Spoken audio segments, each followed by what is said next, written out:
we talk a lot about citizen journalism, and I think it might be a good opportunity at some point to reclaim the word reporter rather than the word journalist.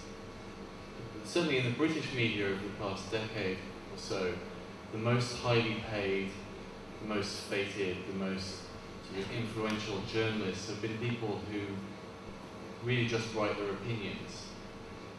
And in the world of blogging, everyone has an opinion. And quite a few people who aren't paid for it are very good at putting their opinion across in ways which are more entertaining than the op-ed writers of The Guardian or whatever. As you see if you look on, for example, The Guardian site or read some of the most popular blogs.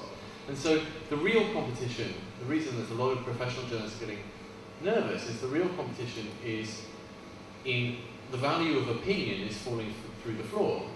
But the value of proper reporting, the value of proper fact-based stuff is going up and up and up and up.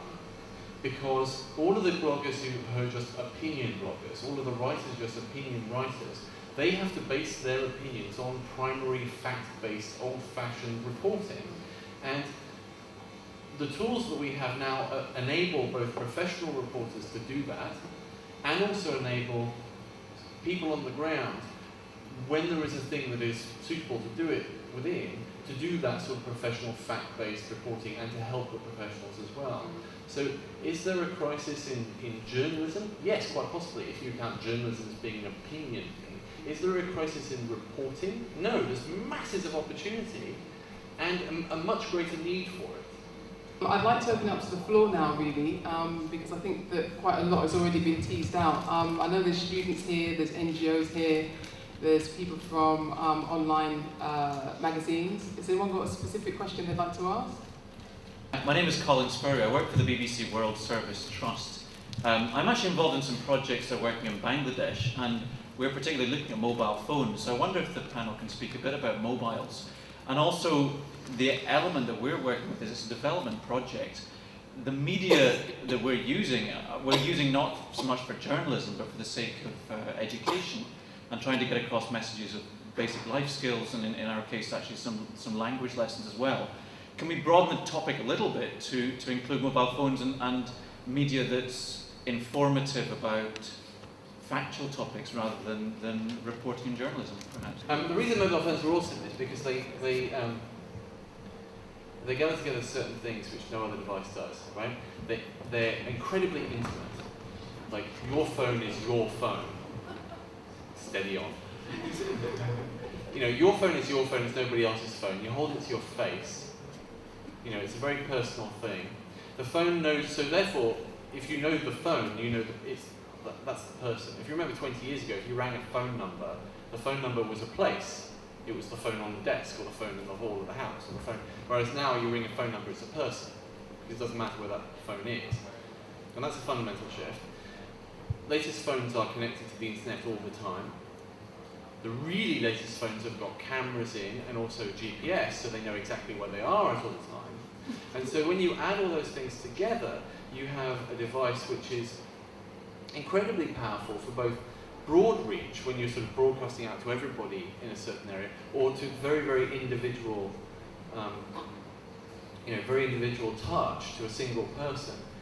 And the reason that all media houses and governments and anybody who really wants to sort of communicate to people somewhere else are really into mobile is because those are the killer aspects of it.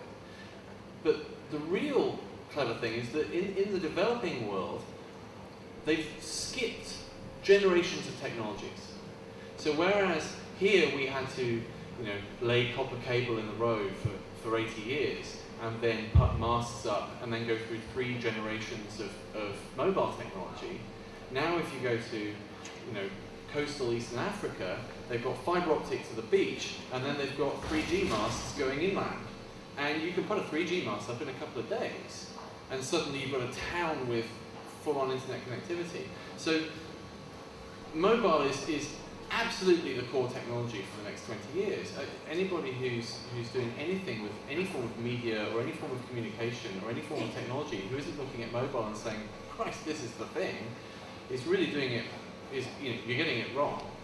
because you're talking about billions of people connecting to the internet over the next 5 years solely through mobile devices. The laptop and the computer, they're just old-fashioned things that we've done here. They're like the quill pen. It's all about the iPhone or whatever the equivalent is. Vicky's probably much more. I just wanted to say actually, sorry, Vicky, I know you have to see. No, that's fine. But just wanted to say, because I was thinking, because look at this. I mean, who would have thought, there was a day where it was not be seen as impolite to have your mobile on your lap during a debate.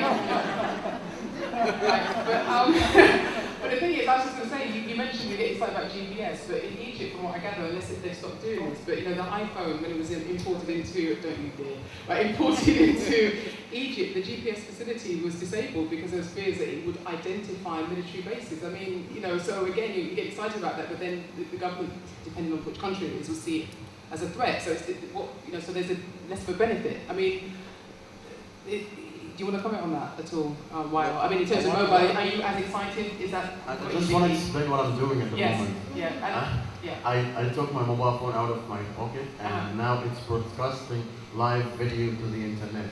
You haven't got my permission. Sorry. Don't worry. But this is the latest technology that anybody can use it on the street. Yeah. Whenever something is happening, like if there's an accident, if there's demonstration, if there is violence, if there is something that needs to be reported immediately live, anybody can be a live broadcaster and broadcast this online. This goes directly to my blog and it goes directly to my Twitter, and it has sent a message to my Twitter followers that I am broadcasting something live, so they can see what's going on. Make sure we get 25 million hits. Sorry? Make sure we get the 25 million Sure. hits, right? Sure. That's what I wanted to say here. All right, thank you, Vicky. Can't really beat that, actually. That's great. No, I was just going to say, from my perspective, what I've found is that there's a lot of organisations that still aren't really engaging with mobile yet, and they still think, oh yeah, it's not really big. And I just wanted to emphasise what Ben's saying, that it is huge.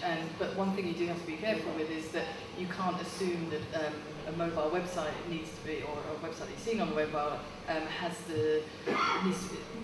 is in the same way as just a general sort of internet site. So, for example, in Portable, I don't know if you've done a mobile version of it, but certainly, it shouldn't be considered to be the same as the internet. And so, things like that is really important. And, building mobile websites are very different to actually building a normal website, or one that's seen on a PC or internet.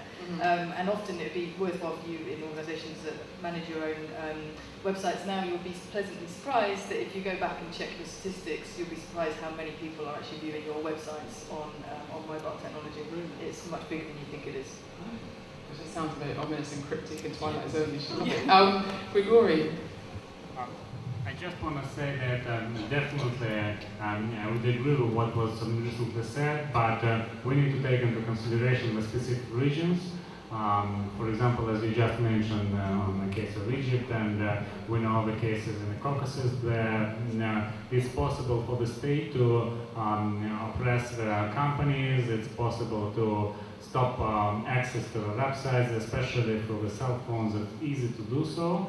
So I would really vote for the combination of a different approach.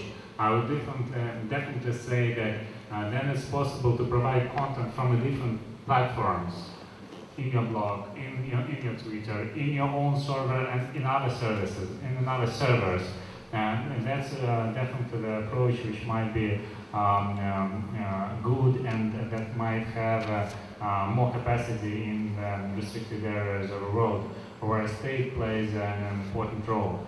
And we see that, for example, when we come back to the Caucasus, there are more and more viewers who tend to use the cell phones to view materials, but it's more complicated to publish materials, and it's more possible to control. And that was an issue we just discussed. But yes, it is personal, and that's very important that it's personal. But oh yes, it is personal. That means you are targeted. You are seen as a contributor. When you're using your internet cafe, who are you? That's the internet cafe. That's a computer. That's an ID which does not belong to you. But when you're using your cell phone, that's a question. We know who you are. We know how it's registered. Yes, there's a GPS, and we know where are you located right now. So we take into consideration those both sides of the coin.